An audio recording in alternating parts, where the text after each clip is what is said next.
France is burning, not with fire, but with anger. In the streets, the protests grow louder. Police clash with citizens. Tear gas clouds the air. What was once a proud and stable nation now feels like it's unraveling from within. And at the heart of this chaos stands a man most of the world barely knows. Sébastien Lecornu, handpicked by President Emmanuel Macron, he has been thrust into the role of prime minister with one impossible mission: save France from collapse. But Lecornu's challenge isn't just about fixing the economy or calming angry crowds. Behind the walls of power, whispers suggest a different strategy, a plan that looks far beyond France's borders, back to a place the nation once claimed as its own: Africa. More specifically, the Sahel, a region once dominated by French influence, now slipping away into the hands of new alliances and rising powers. Some believe Lecornu's real mission is to rebuild these ties, to bring Africa back under France's shadow, and in doing so, restore his nation's fading glory. The question is simple, yet dangerous. Can France reclaim its influence in Africa through Lecornu's gamble? Or will this plan only expose just how far France has truly fallen? Let's find out. France is in chaos. Chaos the country hasn't witnessed in decades. The anger isn't just about the economy, it's about the government itself. President Emmanuel Macron has already replaced 3 prime ministers in just 2 years. And now, another has been appointed only days ago. But instead of calming the nation, the move has sparked fresh outrage. Protests rage across the streets. For many citizens, France feels like it's standing on the edge of a cliff. The numbers paint a bleak picture. The national deficit has soared to 5.8% of GDP, far beyond what any European economy should allow. You know, it's like Bob Marley said, you know, you can fool some people sometimes, but you can't fool all the people all the time. You know, people are waking up, you know, or have waken up, you know, in particular black people, you know. So, you know, there's a lot of information out here, the history of Europe, how they conquered Africa, how it was a plan, how they did the divide and conquer, the Berlin Conference, I think it was 1864 or something like that, where they came up with the plan to divide Africa, and the French take this part, Europe take this part, Germany take this part, and they broke it up, and with the intent to divide and conquer. You know, a land that was one. You know, it was one people. People always say, like, parts of Africa was Kush, and then this was the Nubian, and black people is the black people wherever they are. You know what I'm saying? You know, a Nigerian, you can't tell a Nigerian from a South African. You can't tell a South African from someone from Liberia. We all the same people. So anyway. Debt has climbed above 100% of GDP. Unemployment is climbing. Businesses are shutting their doors, and energy is scarce. Why? Because France no longer has access to the cheap uranium it once imported from Niger. Yet despite all this, President Macron seems to believe in his new prime minister. You know, Africa is the wealthiest country, or not country, continent in the world. There's more natural resources in Africa than anywhere else on the planet. And there's very little in in America and in Europe compared to Africa. So, you know, they've marketed America and Europe as this advanced place, but they're really not advanced. They're sucking the blood out of a people who lived a superior life spiritually, mentally, as well as physically. So the key is for us to find out who we are, and get close to our nature, and find out who God is, and find out who the devil is, and then live, you know, according to that. He believes this man can somehow pull France back from the brink. He believes he can rescue the nation from economic collapse and somehow save the controversial 2026 budget that has already become a bitter fight inside France. But is that belief rooted in reality? Or is it nothing more than political desperation? From the very beginning, whispers have surrounded the new prime minister's strategy. Some say his plan is simple: rebuild ties with Africa, reclaim influence in a region where France has lost more than just friends. It has lost power. According to insiders, the prime minister is preparing trips to Mali, Niger, and Burkina Faso. His mission? To propose new deals that promise benefits for both sides. At least, that's how the story goes. And it's their story, their history, and not our history. Their history shows a world of ingenuity, prosperity, love for Jesus, and family, and guns. And that's the antithesis of what the black experience is on a spiritual level. We don't need to come to the planet and dominate because we created the heavens and earth. But that's another story for another time. But here's the question. Does France even know how to strike a deal that is truly equal? History suggests otherwise. For decades, France has carried itself as the superior power. Like much of the West, it has approached Africa not as a partner, but as a resource. Look closely at the past agreements, whether in security, trade, or mining, and a clear pattern emerges. France always walked away with the bigger share.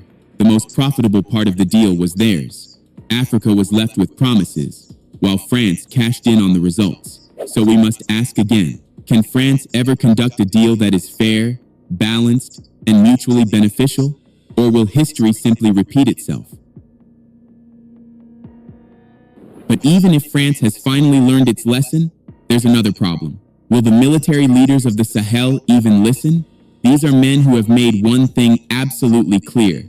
The era of French dominance is over. For them, freedom and sovereignty come before everything else. Their message has been the same to Europe, to the United States, and now to France. I want for my brother what I want for myself. Any partnership must be built on respect, and it must truly benefit both sides. So if the new prime minister dares to step into Mali, Niger, or Burkina Faso, he won't walk in as a powerful figure. He will walk in at a disadvantage. This time, he will be the one doing the begging.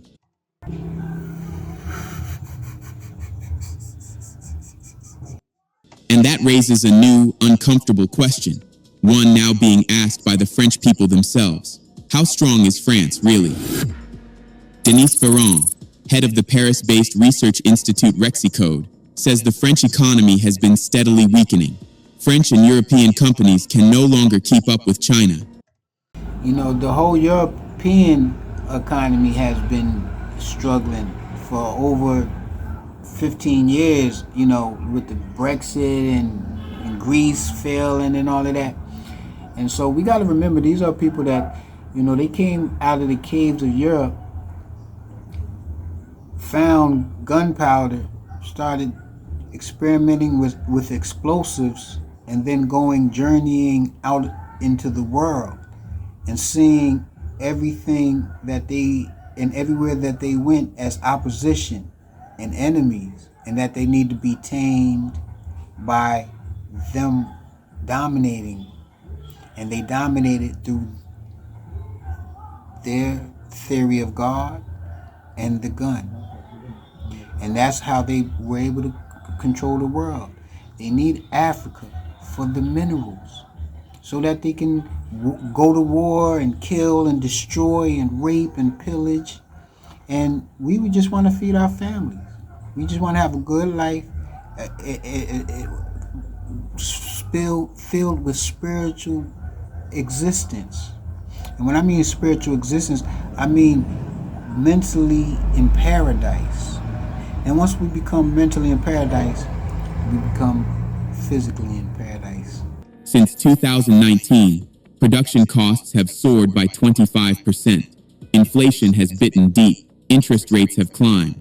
Energy prices exploded after Russia's invasion of Ukraine in 2022. The result? A nation struggling to compete on the world stage. Europe is falling apart, and when as Allah or God permits, He can destroy. And He allowed the Europeans to dominate for a period of time. But that time is up. It's actually has been up since 1914, and so they're just on fumes right now. There's nothing that they can do. It's done. It's over with. The only thing that we can do is to understand this, research this, and create a positive way of life. Food, clothing, and shelter. Focus on producing that and being independent of anybody to have that. And that's one of the reasons why I'm here in Jamaica, because, this is a land maintained by black people. People might say this is a violent country, but this country right here is a natural process. Only the strong survive and thrive. Over in America, only the Europeans thrive. Even our billionaire black people over there are struggling because they're servants to the bankers. They're propped up, gatekeepers. And so that whole industry, that whole foundation has crumbled. At the very moment it's trying to cling to its fading influence abroad. And if this is the reality, then the questions become unavoidable. Why did Macron and the French elites pour billions into the war in Ukraine, when that same money could have been used to stabilize their own country? Why focus on distant conflicts when France itself was falling apart? Why obsess over coups in the Sahel, sending resources to fight military leaders instead of fixing the chaos back home? The truth is clear now, even to the French people themselves. France has overreached. Macron's government believed it still had the power to dictate global affairs, to play master on the world stage. But the influence France once held is gone. After pride comes destruction. Love, peace, and happiness. Split, split, splash. Ooh, we now that's that gas. Split, split, splash. Ooh, we now that's that gas. Split, split, splash. Ooh, we now that's that gas. Split, split, splash. Ooh, we now that's that gas. Good morning.